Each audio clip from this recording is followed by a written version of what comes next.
Hello friends, मैं सुनील और आप देख रहे हैं फिजिकल एजुकेशन स्काई स्टडी। आज देखेंगे स्पोर्ट्स न्यूट्रिशन।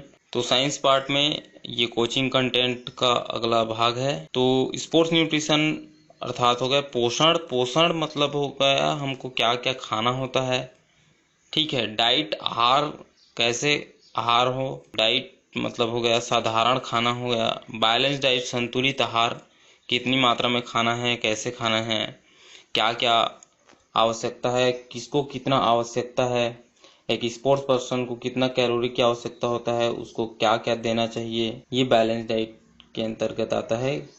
सभी प्रकार से गाजर वगैरह, प्रोटीन की मात्रा, हर प्रकार का जो हमें जितनी मात्रा में एक एथलीट को चाहिए, एक साधारण आदमी को चाहिए, एक गर्भवती महिला को चाहिए या एक महिला को चाहिए, तो इस प्रकार से हमें कितना मात्रा में चाहिए ये इम्पोर्टेंट होता है बैलेंस डाइट। तो मात्रा के आधार पर खाने को दो भागों में बांटा गया है, माइक्रो न्यूट्रिशन एंड माइक्रो दोनों लिखा गया है। एक मैक्रो होता है और एक माइक्रो होता है, ठीक है। तो नीचे देखेंगे ये हो गया मैक्रो। मैक्रो मतलब होता है बड़ा, ज्यादा मात्रा। Macro nutrition carbohydrate, fat, protein ये सब आता है इसके अंतर्गत। और माइक्रो न्यूट्रिशन होता है एक छोटा, जिसमें मिनरल, विटामिन्स, ठीक है, विटामिन्स, फैट सोल्यूबल क्या होते हैं विटामिन में, ये हो गया ADE, ये क्वेश्चन पूछा जाता है आपको, ठीक है, कि फैट सोल्यूबल क्या होता है और वाटर सोल्यूबल क्या होता है। तो BC ये होता है। H जो है B6 को ही H बोला जाता है, इसको कंफ्यूज ना हो। तो मुख्य कार्बोहाइड्रेट को डिवाइड किया गया है, देखिए, सिंपल कार्बोहाइड्रेट एंड कॉम्प्लेक्स। तो सिंपल के अंतर्गत क्या क्या आता है, मोनोसेकेराइड, डाइसेकेराइड। तो ग्लूकोज मोनोसेकेराइड के अंतर्गत आता है ग्लूकोज, फ्रुक्टोज, लैक्टोज, और डाइसेकेराइड में आता है मल्टोज, सुक्रोज एंड लैक्टोज, ठीक है। कॉम्प्लेक्स यानी कि जो है ज्यादा बड़ा होता है, और ये सिंपल से समझ गए होंगे, सिंपल साधारण, और कॉम्प्लेक्स मतलब जटिल, ठीक है। जटिल जो कार्बोहाइड्रेट होते हैं वो होते हैं आपके स्टार्च, ग्लाइकोजन, फाइबर के बारे में और देख लेते हैं। मैक्रो न्यूट्रिशन यानी कार्बोहाइड्रेट CHO2 रासायनिक संगठन ऊर्जा देना, ठीक है। 1 ग्राम पाचन होता है जिसमें 4.3 कैलोरी प्राप्त होता है। अर्थात ये भी क्वेश्चन में पूछा जाता है कि कार्बोहाइड्रेट के 1 ग्राम में कितने कैलोरीज प्राप्त होते हैं, तो ये 4.3 कैलोरीज प्राप्त होते हैं। कई बुकों में आपको मिल जाएगा 4.2, तो जहां पर 4.3 नहीं रहेगा ऑप्शन में, तो वहां पर 4.2 को आपको करेक्ट करना होगा। 1 ग्राम कैलोरी से 400 ग्राम ऑक्सीजन मिलता है, ये भी देखिएगा। सिंपल कार्बोहाइड्रेट सामान्य कार्बोहाइड्रेट में कम समय में के लिए ऊर्जा देता है, ठीक है। सबसे पहला ऊर्जा हमारे बॉडी में कौन देता है, ATP।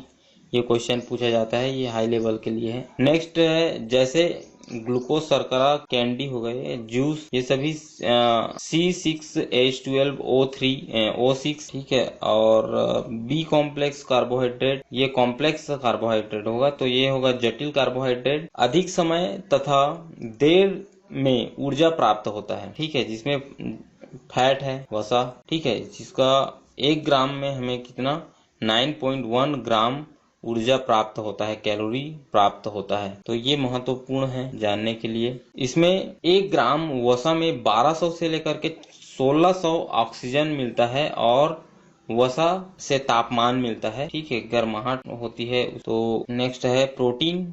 भूख की अवस्था में ऊर्जा प्रदान करता है, यह अंतिम सभी ऊर्जा के बाद प्रोटीन से शरीर को ऊर्जा प्रदान करता है। यानी कि जैसे फर्स्ट में क्या हो जाता है, आपको कार्बोहाइड्रेट से ऊर्जा मिलेगा, बॉडी जैसे मेहनत करते हैं तो उससे ग्लाइकोजन करके ग्लूकोज बनेगा, ग्लूकोज से एनर्जी के रूप में रहेगा। सबसे पहले ATP खर्च होता है बॉडी से, ATP के बाद हमारे कार्बोहाइड्रेट से जितने ऊर्जा बनते हैं, ठीक है, कैलोरीज, वो खर्च होगा। उसके बाद फैट से जो है प्राप्त कैलोरीज वो बर्न होगा, फैट बर्न होने के बाद हमें ऊर्जा प्रदान करेगा। उसके बाद आता है प्रोटीन की बारी। सबसे पहले वो सब खत्म हो जाता है तो प्रोटीन काम करता है। प्रोटीन में हमें 1 ग्राम में 4.1 कैलोरी ऊर्जा मिलता है, ठीक है। एमिनो एसिड घाव को भरता है। तो monosaccharide is most basic form of carbohydrate. Monosaccharide में शुगर जो होता है वो एक शुगर के बराबर होता है उसका मात्रा। डाइसेकेराइड 2 शुगर के बराबर उसका मात्रा होता है, और पॉलीसेकेराइड में 2 से अधिक शुगर की मात्रा होता है।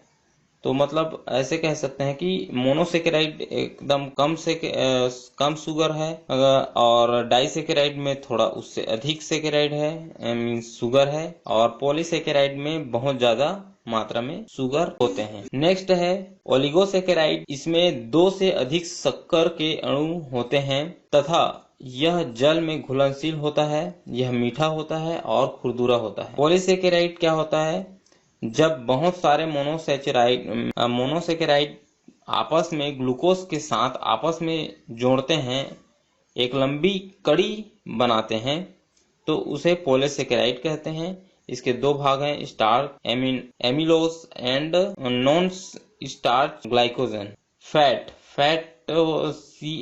CHO2 रासायनिक संघटक लास्ट केसिंग एसिड होता है, इसका एसिड बनता है। तो इसका वर्गीकरण जो है नेक्स्ट पार्ट में देखेंगे। वीडियो थोड़ा ज्यादा लंबा ना हो। Thanks for watching. जय हिंद, जय भारत।